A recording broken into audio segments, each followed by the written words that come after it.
حضرت ایوب علیہ السلام کے صبر کی آزمائش۔ حضرت ایوب علیہ السلام کی کہانی قرآن میں صبر، ایمان اور اللہ تعالیٰ پر کامل بھروسے کی ایک عظیم مثال ہے۔ یہ کہانی ہمیں مشکلات کے وقت اللہ کی حکمت پر یقین رکھنے اور صبر کرنے کا سبق دیتی ہے۔ حضرت ایوب علیہ السلام پر اللہ کی نعمتیں۔ حضرت ایوب علیہ السلام ایک نیک اور پرہیزگار انسان تھے جنہیں اللہ نے بے شمار نعمتوں سے نوازا تھا۔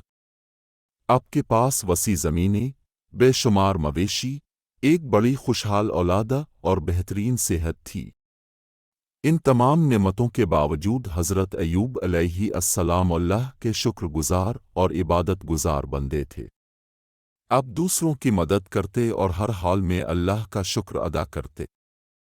حضرت ایوب کی پرہیزگاری اور نعمتوں پر شکر گزاری شیطان کو برداشت نہ ہوئی۔ شیطان نے اللہ سے کہا کہ اگر ایوب کو آزمائش میں ڈالا جائے تو وہ اپنی عبادت چھوڑ دیں گے۔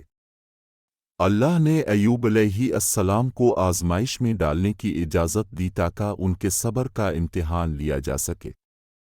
حضرت ایوب کی آزمائشیں۔ شیطان نے سب سے پہلے حضرت ایوب علیہ السلام کے مال و دولت کو نقصان پہنچایا۔ ان کی زمینیں تباہ ہو گئیں، مویشی ہلاک ہو گئے اور وہ فقیر ہو گئے۔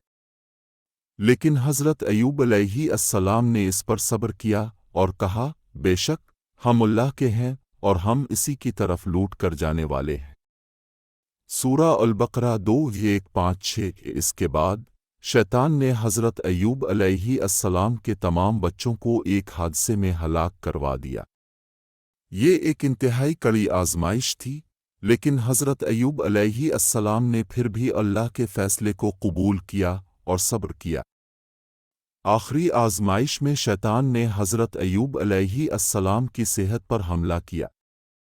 وہ ایک انتہائی تکلیف دہ بیماری میں مبتلا ہو گئے جس سے ان کا پورا جسم زخموں سے بھر گیا۔ یہ بیماری کئی سالوں تک رہی۔ لوگ ان سے دور ہو گئے اور انہیں تنہا چھوڑ دیا، لیکن ان کی وفادار بیوی ان کے ساتھ رہیں اور ان کی دیکھ بھال کرتی رہی۔ حضرت ایوب کی دعا۔ اتنی سخت آزمائشوں کے باوجود حضرت ایوب علیہ السلام نے اللہ سے کوئی شکو نہیں کیا۔ لیکن جب بیماری بہت زیادہ بڑھ گئی اور ان کی بیوی نے ان سے دعا کرنے کو کہا تو حضرت ایوب علیہ السلام نے نہایت عاجزی سے دعا کی، اے میرے رب، مجھے تکلیف پہنچی ہے اور تو سب سے زیادہ رحم کرنے والا ہے۔ سورۃ الانبیاء 21:83۔ یہ دعا حضرت ایوب علیہ السلام کے صبر اور عاجزی کو ظاہر کرتی ہے۔ انہوں نے اللہ سے صرف مدد کی درخواست کی، شکایت نہیں کی۔ اللہ کی رحمت اور نعمتوں کی بحالی۔ اللہ نے حضرت ایوب علیہ السلام کی دعا قبول کی اور انہیں حکم دیا کہ زمین پر اپنا پاؤں ماریں۔ جب انہوں نے ایسا کیا تو وہاں سے ایک ٹھنڈے اور شفا بخش پانی کا چشمہ نکلا۔ حضرت ایوب علیہ السلام نے اس پانی سے غسل کیا اور اسے پیا اور اللہ کے حکم سے ان کی صحت واپس آ گئی۔ اللہ نے حضرت ایوب علیہ السلام کو ان کی کھوئی ہوئی نعمتیں کئی گنا بڑھا کر واپس عطا کیں۔ ان کا مال و دولت بحال ہو گیا، ان کی اولاد واپس مل گئی اور انہیں مزید اولاد بھی عطا کی گئی۔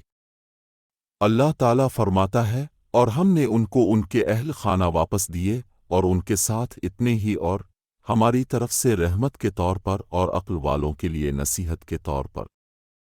سورۃ صاد 38-43۔ حضرت ایوب علیہ السلام کی کہانی سے سبق ایک، صبر کی اہمیت۔ حضرت ایوب علیہ السلام کی کہانی ہمیں سکھاتی ہے کہ آزمائشوں میں صبر کرنا اور اللہ پر بھروسہ رکھنا کتنا ضروری ہے۔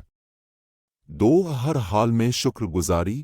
ایوب علیہ السلام نے خوشحالی اور تکلیف دونوں میں اللہ کا شکر ادا کیا۔ 3 اللہ پر انحصار۔ اپنے صرف اللہ سے مدد مانگی اور اپنی مشکلات میں اسی کی طرف رجوع کیا۔ 4 آزمائش عارضی ہوتی ہے۔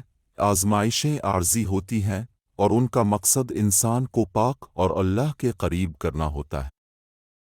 حضرت ایوب علیہ السلام کی کہانی ہمیں یاد دلاتی ہے کہ صبر، ایمان اور اللہ کی مرضی پر راضی رہنا ہمیں دنیا اور آخرت دونوں میں کامیابی عطا کرتا ہے۔